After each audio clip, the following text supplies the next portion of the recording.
Good afternoon, everyone. This is Holly Rice, and I'm the marketing coordinator for Motio.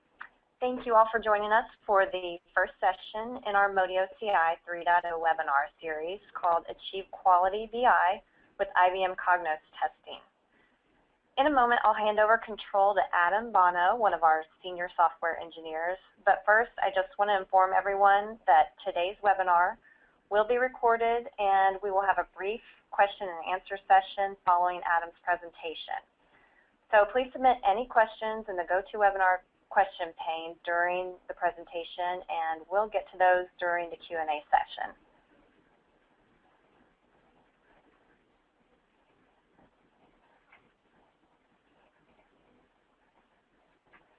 Adam, will you go through the agenda for us? Sure. So first off, we're going to talk about, in general, why automated testing for Cognos is an important thing. And at that point, I'm mostly going to focus on really why automated testing is going to improve on the manual testing that you almost certainly are already doing to at least some extent. Then I'm going to show you in the app some different ways that you can think about creating effective test cases. Obviously, you have a testing tool, you need to define your tests, and there are a lot of ways you can do that.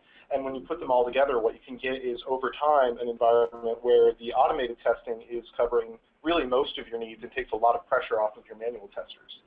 And then finally, we'll talk about what you gain really in a business sense in terms of the quality of the content and the quality of the BI content production process that you're able to achieve with testing. And after that, with about 5 minutes left, we'll stop for a Q&A session where you guys can enter questions into the webinar, and we'll pick some of those questions to answer for you. So what you're looking at right now is the main screen that you'll see when you log into the MotioCI application. And on the right-hand side, you can see that your various Cognos environments, you can monitor as many as you want. Those are all represented. And we've got a dashboard here showing for each environment, which can be broken into logical groups called projects that represent related content in your environment. We can see very easily what the status is in any of those places, and we can drill down into it. We can learn what problems do we have in our environment and so on. We're going to look at all this stuff in a good bit more depth, but first I want to give a general overview of what it means to have testing in your Cognos environment. So first off, the biggest reason, the first thing that I think most people think of when they talk about testing is that you really want disaster prevention. You don't want a situation where, more than anything else, you're giving bad data to your end users in production so that they end up making bad business decisions based on that data. And of course, you also want to make sure that they're able to access the data that they need and to do so in a timely manner. And by setting up testing that guides your developers through the entire development process, making sure that what they're doing really does meet the standards that you intend, you can improve the quality of the BI that you provide. It also allows you to find any problems in your environment more quickly and more often. And that's really a great thing when you imagine that a report author working on a report, maybe they introduce some very subtle, complex sort of problem in the behavior that isn't noticed immediately, and it's not until weeks later that maybe it's found by the QA department in the QA Cognos environment. Well, then they have to, first of all, go back and look at the old version of the report, try to rebuild their understanding. You can actually save yourself a lot of cost by making sure that problems are picked up quickly while they're still fresh on the report authors' minds, and certainly also when you don't have to worry about rolling back changes that have made it into QA or even into production. Also, by allowing you to automate some of the mechanical parts of testing, you're able to do more total testing, both because the CI application can do a lot of testing for you, and because by freeing up your testing resources, you will be able to have those people doing more sophisticated types of testing on more of your assets.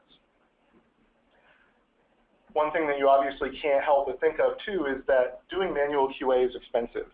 So for a given amount of investment that you want to make in testing, if you have a tool that lets you basically get a force multiplier on what your QA people are able to accomplish, that's going to really allow you to, again, cover more stuff for the same price.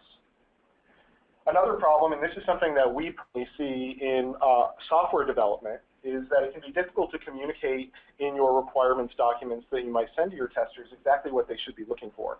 And so it's possible for human error to creep into the process where somebody lets something slide because they think it's really what was actually supposed to happen. And we actually have an example that we're going to try and look at here of a case where that would very easily be able to happen in communicating with your QA team. And then finally also testing, as you can see here, we've got all these records that we can store in our database. It's automatically self-documenting, and you've got a permanent record of all these changes that occur. So what that means is that if you have any auditing concerns, or if you ever need to prove that you've done due diligence in order to make sure that your BI content is correct, then you've got a permanent record right here to show all the work that you've been doing for exactly that purpose.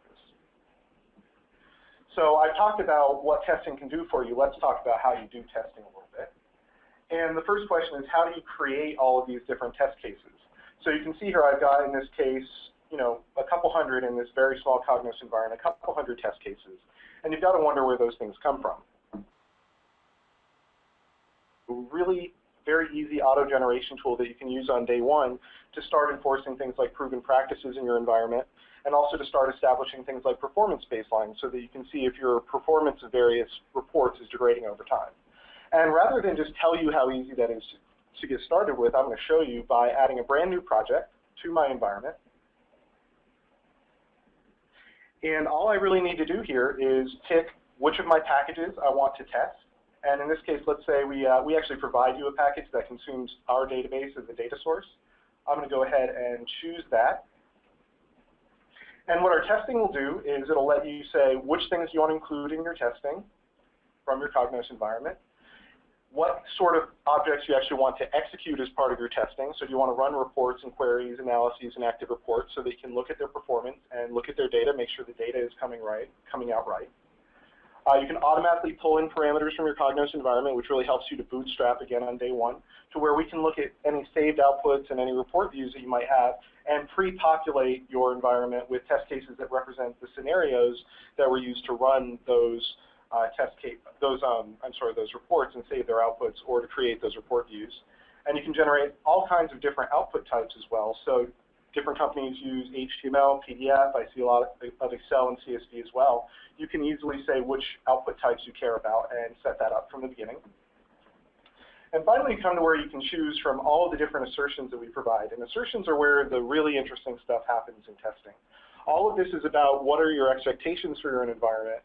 And that's what assertions really are. They're expectations. They're a way to say, I think this report should look like this. I think this other report should run in a certain amount of time. You can say that a particular data source, all the data source sign-ons should be able to connect properly, and you can automatically verify that.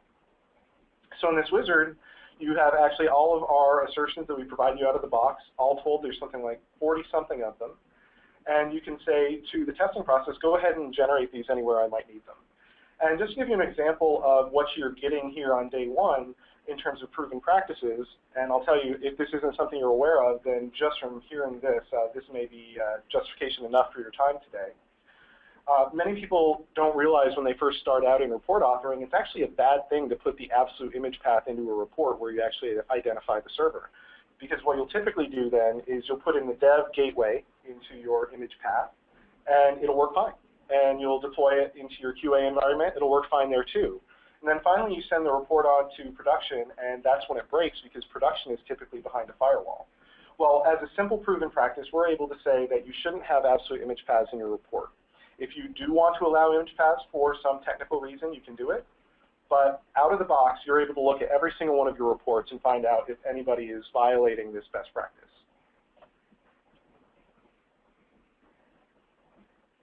And so what we're going to see now is that after just a moment here, and I could have run through that whole wizard in just a few seconds if I had wanted to, if I hadn't stopped to talk about it, I'm going to automatically go through and generate a bunch of test cases on my various resources. So 72 test cases were added just that quickly. And I'm not going to go ahead and run those yet just because that will take a little bit of time. And instead what I'll do is I'll step over to the development area and I'll show you what those test cases end up looking like. So in this case, we have test cases on a bunch of different object types. We have reports, we have packages, folders, those can all be covered. And you can actually drill through into any of these different test cases to see what their settings look like. And what we've got in this case, here's an executable test case. It's going to run this report called SRP. And it's going to use the default credentials. It's going to submit the parameters that you want. It's all ready to run now and to do certain types of automatic validation of the report's performance and output. So that's what you would do on day one, and it'll help you with things that we can just anticipate you might want, like, again, proven practices and also with establishing performance baselines. But over time, you're going to want to add to these with tests that reflect your specific needs. And one of the ways that you'll do that is by trying to anticipate mistakes that your report authors might make. So the proven practices obviously work along those lines, but you may find, for example, that in your particular company, you have a specific need to verify that a certain header occurs in every one of your reports. And that's obviously not something that we can just auto-generate from the beginning, but you know you want it. You can define that as an expectation using the same tool that we use to create our assertions that we showed you a moment ago. That's actually something that's available to you, and we call it Assertion Studio. You can create your own custom assertion to look for that header, and in just moments you can auto-generate it across a large group of reports in as much of your environment as you want. So what you're going to do is anticipate things that your report authors may forget to do, may do wrong, and create custom tests to find that. Another thing that you'll find is that you may get requirements documents asking you to, for example, create a new report. And another way that you can address this testing is to create test cases even before you finish writing the report that translate those requirements into expectations on the report so that you can actually be sure that if you're meeting the report, the requirements documents expectations, it'll actually be shown by a test case succeeding. And that actually leads to a concept of something called test-driven development, which we won't have time to get into from scratch here, but you may want to look that up after. It's basically the idea that you do your tests first and then you write your report to make sure that the test will succeed. Another thing that will happen is, of course, you may find problems that are reported by QA or by your end users that you didn't anticipate with testing. And based on those errors that you pick up, you can go in and say, you know, let's not let that happen again. You can add a custom test to find the particular error that you're looking for. And again, we will see an example along those lines. So let's go ahead and drill into a report. Let's actually see that example in practice. And we are going to look at this SRP 30% report here. So if I drill into the result by clicking on the last result column, I'm taken to the test result that shows me why it's failing. And I get some basic information here, how long it took to run, what credentials were used to run it, which report parameters were submitted. But the thing that's going to matter to me most is going to be that I can look at the outputs. I can see all the different outputs, including the SQL that was used to run the report. And I can also look at the assertion results and see what's going on, what's going right, what's going wrong with this report. And what we've got here are a couple of data validation assertions that are going to actually pull data from the report and compare them with a query against your underlying data warehouse. So not only are you able to do spot checking of, individual values in a given report, but you can do logical checking of relationships between those individual values and other values in the same report, other values in other reports, or even against other values that you pull from exotic sources like maybe your data source or even your transactional system, maybe from web services that are exposed, maybe from command line applications that are run on your system. So if we look at the output of this report, then we can see that what this report is supposed to do is for a given percentage, it's going to show us the worst 30% of our salespeople in terms of revenue that they've earned. And we can see each of those people and how much revenue they brought in. And it also has a section here that's going to explain what are your global statistics, what are the overall numbers from your salespeople in general. And if you look at that, you'll see we should be saying who is the worst salesperson out of everybody, who's the best, and what's in the middle. So you can really see how far off these people are. But what you might notice here is that if we scroll down through this result, here's the best of that lowest 30%. So this person's the best of the worst, and they had about 1.3 million in revenue. But if you look at the statistic here for the highest number, it's that exact same amount. So either 70% of our company is generating exactly this amount in dollars of revenue, or we've got a problem where these statistics are only representing the people from this list rather than representing the overall statistic to give us the context we need to understand how the people in this list are doing. So what's happened here is the report author misunderstood the requirement, and they put in a filter to show statistics just for this group. And the reason that we have a failing test case here is because presumably we've realized that the report author misunderstood. Maybe someone looked at the report in the same way that I just did. And they came in and they created a customized test that is actually going to look at each of the columns in this little, this is actually a list even though there's only one row. And it's going to query the database and get the expected value for the global overall, like highest number or the global overall average, and compare it against what we're actually pulling from this output. So in other words, what's happened here is we put a very specific expectation on our report that's very much customized to our own expectations for the report. And we've made sure that now if anyone ever were to make this mistake again, it would be caught. Okay, so here's our report now.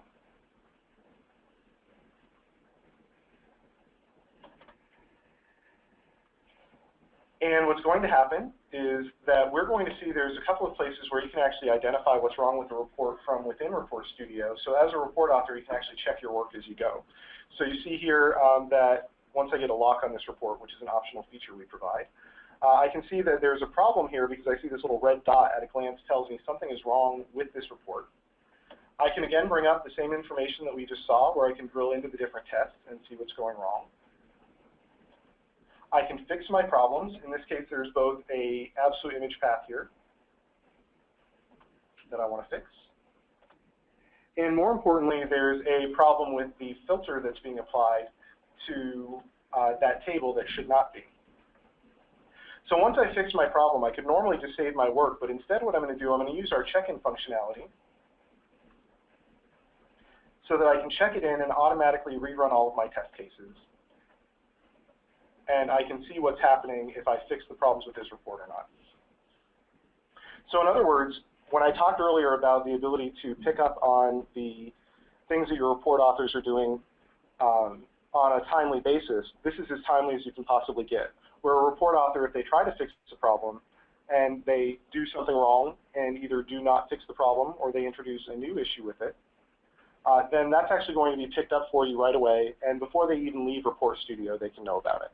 So that's a very powerful feature in terms of saving you some time and money. And it looks like this report is taking a little while to run. We don't have a lot of memory dedicated to our Cognos environment. So what I'm going to do is I'm going to pop back over to the main environment while that continues to run so that I can show you one more type of testing that we've got, which really has the potential to save you more than anything else in your production environment. So when you're going to deploy content from one environment to another, so you're going to do a Cognos export and a file transfer and an import. That's the normal process. You always have the threat that I talked about a little bit with the absolute image paths, that your dev and your QA environment may work and your production environment may break, and then you have bad things happening to your actual end users. They might be getting bad data or bad performance, or they might just not be able to run a report at all. What we actually are able to do as a combination of our deployment process and our testing process, we provide you with the ability to actually do predictive testing before you send content from one place to another. So again, looking at the sales rep's performance report, if I want to send the most recent version of that report into the testing environment, let's say because now that I fixed it, I want the QA people to confirm that I fixed it, I can use our promotion tool to set up the deployment so that it'll be able to be sent there very easily.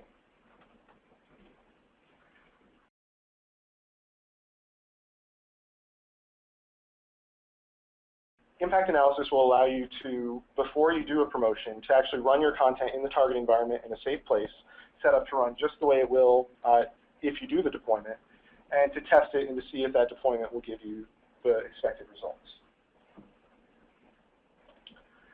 So now let's talk about the conceptual things that you'll gain from this from a business perspective. First of all, finding problems in development and not production. I did mention earlier that that's something that will save you from the perspective of it's a lot easier to fix them if you find them quickly and you don't have to worry about undoing the changes that you've made. But of course, from a business perspective, the risk that you face if you send content into production and it breaks in production is basically unlimited. You could actually have somebody making a bad business decision based on a report that's not working the way it's supposed to work. It also allows you to better serve your end users because you can actually verify that when it runs on the production hardware, it's going to give you the performance that you expect and to make sure they're getting proper BI content. You can achieve, again, more testing with the same amount of staff so that, once again, you can make sure that whatever expectations have been communicated to you in your documentation, your request documents, and so on, is verified.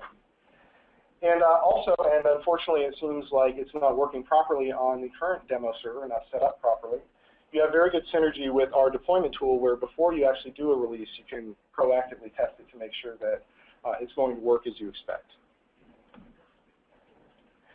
And so with that, I guess we're going to take a look at any questions that we may have coming from the audience. Okay, just a couple here, Adam, and if anyone else has any, please submit them. The first one that came through was, can the assertions that you mentioned earlier that come with MotioCI be edited? That absolutely can be done.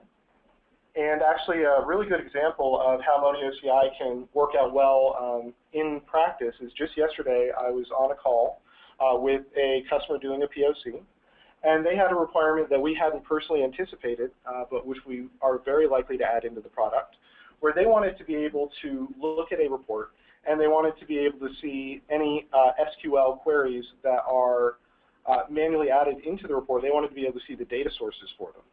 And it actually happened that during the call we were able to create, to update an existing assertion to show them exactly that. And so what we have is we have a number of assertions that are called documentation assertions that scrape metadata from your report, and they save it in the database. They also allow you to make comparisons on it. This is Assertion Studio, and you can see that there's a number of different assertion steps that are used to say what this assertion should do. And it was as easy as adding one more step that's going to look at the XML that defines the report spec. And we wanted to say we wanted to find the names of SQL data sources.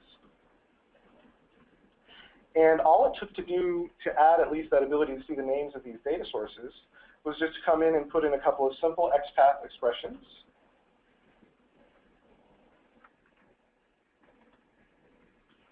And say what we wanted from the XPath node in question, which in this case was the data source. So just like that, I've updated one of the out-of-the-box assertions that MotioCI provides. We can say any of the assertions that have already been created based on that assertion type should be updated to reflect my change. And now if I go in and I run this on my other reports, I'll actually get that result represented there. So if I were to rerun, let's say, all of the reports that we have here in Acme Go Sales, I would see that reflected right away. So those tests would take a few moments to run, but as soon as they do, I'll actually have a result that will show me if my reports contain any embedded SQL queries, I'll be able to see exactly which data sources are being used in those queries. That was a real example that actually came up just yesterday with the client.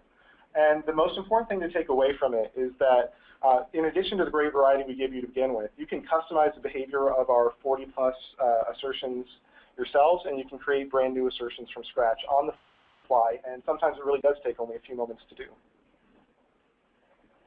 Okay, thanks, Adam. What are some other types of testing you can do? All right, and that is a great question. So we started out providing testing only for reports. So you could run a report, look at its performance, look at its output, look at its report spec, but that was it. These days we actually have the ability to test any of the objects in your Cognos content store. So that means you can run tests against your packages and folders. You can look at the package logic and make sure that works the way you want it to. But you can also look at administrative content, like, for example, your dispatchers. So you can actually see if a dispatcher is running or not. You know, the test it's scheduled to run, if you want it to, run every minute. Check if the dispatcher is up and running, if a certain list of services is running. And you can have emails sent out to the appropriate administrators if it fails. So we've got here a dispatcher status assertion, and we see it is failing here. And that's because the dispatcher is in standby, and apparently it shouldn't be. You can do testing related to security. So in your Cognos namespace, you have all of your different groups and roles that determine who can do what in Cognos. And so, for example, we have here a case where the server administrator's role, it was changed so that it had a different member in it than it was supposed to have. And what we've got is actually, this is an assertion that you can just automatically generate. This is a test and an assertion that you can automatically generate that on day one will look at the membership of your key groups and roles. And if that ever changes, it gives you a warning that it changed. So for example, in this case, we see the membership of this report has changed. And it's as easy to fix as just undoing the change with our revert tool.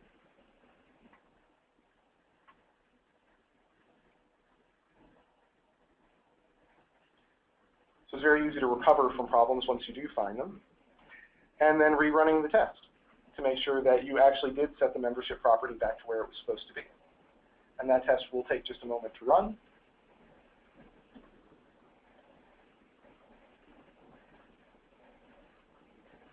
But we see it's back to normal now. You can do testing on data sources to make sure that your data sources are able to connect correctly. You can do testing across multiple objects to make sure that all of your dispatchers have the same tuning settings in common. Basically, any of the things that you deal with as an administrator through Cognos Connection can be tested just like the reports can be tested. Okay, thanks, Adam. Let's see, I have another question that's come through. Can we compare the permission security of a package or folder from one environment to the same package or folder in another environment? Absolutely. So another thing that we're able to do, in addition to being able to compare across, say, dispatchers in one environment, you can compare any property of any object and even the outputs of any of your executable objects like reports across environments. So one very common use case that we'll see is that people will want to test the current output in development and compare it to the current output in production so that they can know if there are any differences there. And that is something we absolutely can do. Now, I don't know if we have a test like that set up, but I do want to show you that if such a test is run and if it fails, we actually have the ability to give you a result that will show you a side-by-side comparison of the expectation and what you actually got. So in this case, for example, we have a report where we said that the output should not be changing over time. So for example, a stable report. And what we see is the expected output is on the right, the actual output is on the left, and there's a nice highlighted column for us showing here that the revenue column went up by a factor of 2. So not only can you do comparisons across environments of everything, whether it's security, whether it's tuning settings, whether it's the outputs that you get, but you can also see those comparisons in a very easy to understand way so you can really understand what the status is in both environments. Does the program have the ability to compare between two Cognos packages with aspects of content of reports and run those reports and compare their results? Absolutely. So one possible example along those lines, maybe you have one report that is a summary report and it's based on one package, another is a detailed report, but based on the same data that's going to give you a column of values from that other report. You can set it up so that you have two different test cases to run those reports, but you can also set up a test that will compare the results of those runs against each other. It's actually very easy to select data from reports. You can make it as easy as putting in the column name that you want to select. And it's also easy to add things together, take averages and things like that to figure out how you can compare detail and summary values. And the great thing is that since we're just dealing with data that's extracted from outputs that we generate and store on the CI server, we have no problem at all looking across packages or even looking across environments to let you compare results even across things that are managed by different teams. And if any other questions come up, feel free to reach out to us. You can go to our website and contact us, submit questions through that, or that's probably the best way to do it. So, Adam, you want to talk about the next sessions in our webinar series? Sure. The next session on the 18th is going to cover the deployment tool that we saw just a very little bit of. It allows you to do self-service deployment, which we actually saw, and there's also a labeling system where you can define releases and use those release definitions to make it easy for your report authors to mark things as ready for deployment and for your administrators in just seconds to actually kick off the deployment of content from one place to another. And then on the 25th, we're going to go a little bit more into looking at what you can do in terms of data validation. So again, I showed just a very little bit of data validation. What we're going to do on the 25th is we're going to look at some more real-life type examples of how you can set up data validation very easily and how you can define things that are going to compare within a report, across reports, and across all kinds of different data sources to make sure things are coming out the way you intend. Okay. Great. Thanks again, everyone, for attending. And like I said, this has been recorded, and we'll get the recording out to everyone who registered. And we hope to see you at the next two sessions. Thanks, everyone. Have a great afternoon.